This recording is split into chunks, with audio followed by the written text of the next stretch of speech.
देर रात पीएम मोदी ने दौड़ते हुए राष्ट्रपति से की मुलाकात। क्या बंगाल में लगेगा राष्ट्रपति शासन या मोदी लेंगे बड़ा एक्शन?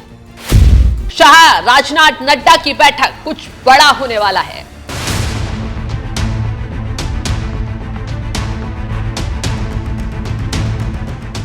नमस्कार, आप देख रहे हैं एनएमएफ न्यूज में आपके साथ शबनम। बंगाल के दंगाइयों की कमर तोड़ने के लिए दिल्ली से एक के बाद एक धड़ाधड़ एक्शन लिया जा रहा है। बीएसएफ के हाथ जो भी दंगाई आ रहा है उसे छोड़ा नहीं जा रहा। लेकिन इस बीच हिंदुओं के साथ अत्याचार और पलायन करने की जो तस्वीर सामने आई है उसने हर किसी को दहला कर रख दिया है, क्योंकि ममता की तानाशाही और दंगाइयों को छूट ने मोदी शाह का पारा हाई कर दिया है।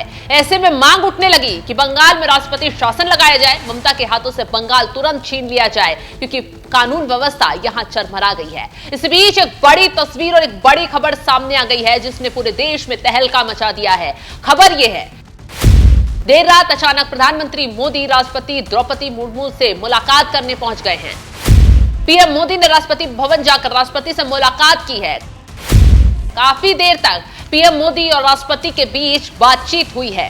तो इस मुलाकात ने कई सवाल खड़े कर दिए हैं कि क्या पीएम मोदी और राष्ट्रपति बंगाल में कुछ बड़ा करने वाले हैं। सिर्फ मोदी ही नहीं, दूसरी बड़ी खबर यह सामने आई है कि बीजेपी के राष्ट्रीय अध्यक्ष जेपी नड्डा ने गृह मंत्री अमित शाह और रक्षा मंत्री राजनाथ सिंह से भी मुलाकात की है। अब समझिए, बंगाल में भड़की हिंसा और राष्ट्रपति शासन की मांग के बीच अचानक दिल्ली के नेताओं के बीच भागदौड़ और मुलाकात के मायने काफी अहम है। कहा तो यह जा रहा है कि मुलाकात बंगाल हिंसा को लेकर, सुरक्षा के मुद्दे को लेकर, बांग्लादेशी घुसपैठियों को लेकर और ममता के हिसाब किताब को लेकर हुई है। लेकिन अभी तक ये साफ नहीं हो पाया है कि ये मुलाकात क्यों हुई है और अचानक प्रधानमंत्री मोदी राष्ट्रपति के सामने किन मुद्दों को लेकर बातचीत करने पहुंचे हैं। अब कहा जा रहा है, सवाल भी उठ रहा है, क्या बंगाल समेत पूरे देश में कुछ बड़ा होने वाला है? क्या बंगाल में धाकड़ एक्शन की स्क्रिप्ट तैयार हो गई है? क्या 24 घंटे में धमाकेदार आदेश आने वाला है? जल्द खुलासा और एक्शन भी देखने को मिल जाएगा, क्योंकि पीएम मोदी जो कदम उठाते हैं उसका नतीजा विरोधियों के लिए बहुत नुकसानदायक होता है। तभी तो देखिए ना, राष्ट्रपति द्रौपदी मुर्मू विदेशी दौरे पर गई थी, मानो उनके लौटने का इंतजार ही हो रहा था। तभी तो जैसे ही राष्ट्रपति द्रौपदी मुर्मू अपने दौरे से लौटी, तुरंत प्रधानमंत्री मोदी उनसे मुलाकात करने देर रात ही पहुंच गए। कहा जा रहा है कि इस मुलाकात ने ममता ही नहीं, तमाम विपक्षी नेताओं की धड़कनें बढ़ा दी हैं, उनको टेंशन दे दी है, क्योंकि कहानी में जितना सस्पेंस है उतना ट्विस्ट भी है। जल्द एक बड़ी खबर देश को सुनने को मिल सकती है और यह खबर वाकई में हड़कंप भी मचा सकती है। वहीं दूसरी तरफ वक्फ कानून पर सुप्रीम कोर्ट की सुनवाई भी है। दरअसल वक्फ कानून के खिलाफ सुप्रीम कोर्ट में 15 याचिकाएं लगाई जा चुकी हैं, जिस पर सुनवाई हो रही है। तो ऐसे में वक्फ कानून को लेकर सुप्रीम कोर्ट में कुछ खेल ना हो जाए, मोदी सरकार उसके पहले से ही तैयारी कर बैठ गई है। कहा जा रहा है कि राष्ट्रपति से मुलाकात का वक्फ कानून भी एक मुद्दा हो सकता है, क्योंकि मोदी सरकार किसी भी हाल में वक्फ कानून के खिलाफ माहौल बनाने वाली ताकतों को मजबूत नहीं होने देगी, क्योंकि प्रधानमंत्री मोदी साफ और सटीक शब्दों में कह चुके हैं कि वक्फ कानून उन विरोधियों के लिए आ रहा है जिससे भूमाफियाओं पर शिकंजा कसा जाएगा, मुसलमानों को उनका हक मिल पाएगा। वक्फ के नाम पर लाखों हेक्टर जमीन पूरे देश में है। इस जमीन, इस प्रॉपर्टी से गरीब का, बेसहारा महिलाओं बच्चों का भला होना चाहिए था। और आज ईमानदारी से उसका उपयोग हुआ होता तो मेरे मुसलमान नौजवानों को साइकिल के पंक्चर बनाकर के जिंदगी नहीं गुजारनी पड़ती। लेकिन इससे मुट्ठी भर भू माफिया का कोई भला हुआ। पसमानदा मुस्लिम इस समाज को कोई फायदा नहीं हुआ। और ये भूमाफिया किसकी जमीन लूट रहे थे? ये दलित की जमीन लूट रहे थे, पिछड़ों की जमीन लूट रहे थे, आदिवासी की जमीन लूट रहे थे, विधवा महिलाओं की संपत्ति लूट रहे थे। सैकड़ों विधवा मुस्लिम महिलाओं ने भारत सरकार को चिट्ठी लिखी, तब जाके कानून की चर्चा आई है।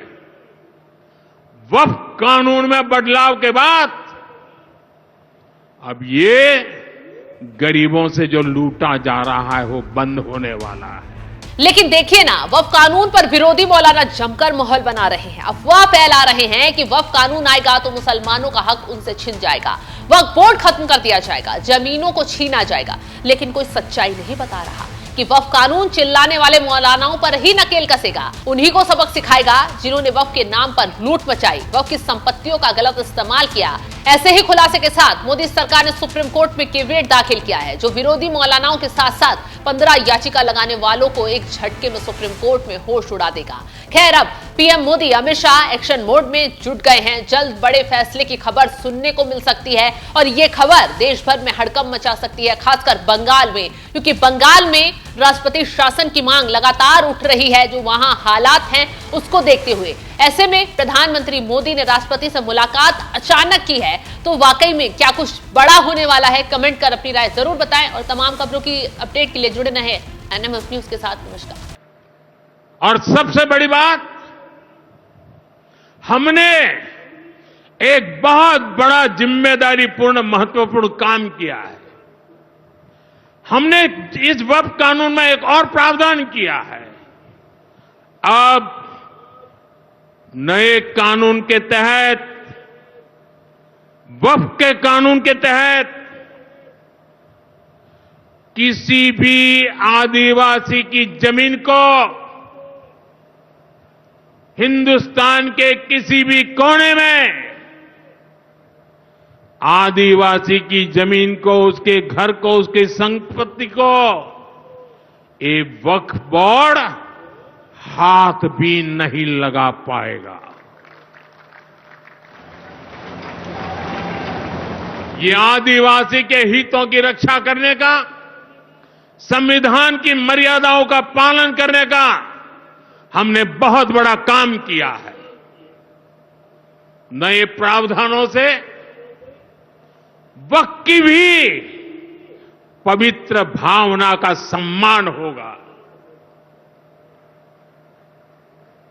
मुस्लिम समाज के गरीब और पसमानदा परिवारों, मुस्लिम महिलाओं, खास करके मुस्लिम विधवाओं को, मुस्लिम बच्चों को उनका हक भी मिलेगा और भविष्य में उनका हक सुरक्षित रहेगा। और यही तो बाबा साहब आंबेडकर ने संविधान के स्पिरिट में हमें काम दिया हुआ है। यही असल स्पिरिट है, यही असली सामाजिक न्याय है। साथियों, हमारी सरकार ने 2014 के बाद बाबा साहब आंबेडकर की प्रेरणा को आने वाली पीढ़ियों तक पहुंचाने के लिए अनेक महत्वपूर्ण कदम उठाए।